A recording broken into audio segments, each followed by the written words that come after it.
वहां पहुंचते ही वो बोले, ज़हे नसीब, ये बरकतों और रहमतों की बारिश।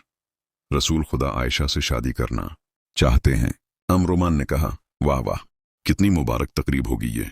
जरा ठहर, अबू बकर भी आ जाएं। फिर कुछ ही देर में अबू बकर भी आ गए और उन्होंने बड़ी खुशी खुशी इस बरकत का खैर मुकद्दम किया। इस तरह हजरत खौला ने आपकी शादी सूदा और आयशा से करा दी। शादी से साथियों का ताल्लुक आपसे और ज्यादा इस्तवार हो गया।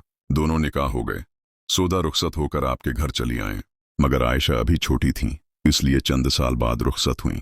मुशरिकों की ज़ियादतियां पूरे शबाब पर थीं, क्योंकि अबू तालिब की वफात हुई तो कुरैश ने अहद किया था, मोहम्मद को हम इस वक्त तक सताते रहेंगे जब तक वो दावत दीन से बाज न आ जाएं, या हमारी तलवारें उनके खून से रंग न जाएं, और साथियों का भी नाक में दम किए रहेंगे जब तक वो इस्लाम से बीजार ना हो जाएं और फिर आबाई दीन को न अपना लें। नबूत का 10वां साल और जमादी उल आखिरी या शवाल का महीना था। मोहम्मद जब इनकी सख्तियों से तंग आ गए और सब्र का पैमाना लबरेज हो गया तो आप ताइफ को रवाना हुए।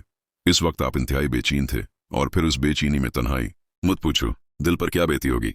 और फिर गए भी ऐसा कि सब बेखबर। वहां आप क्यों गए थे? सिर्फ इसलिए कि शायद वहां वाले मदद करें और आप इत्मीनान का सांस ले सकें।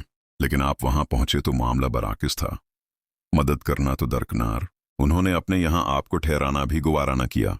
पूरी हठधर्मी से नबूत का इनकार कर दिया, आपकी दावत को झटला दिया और बड़ी बेशर्मी से आपकी तरफ से रुख फेर लिया। अभी ये सिलसिला जारी है।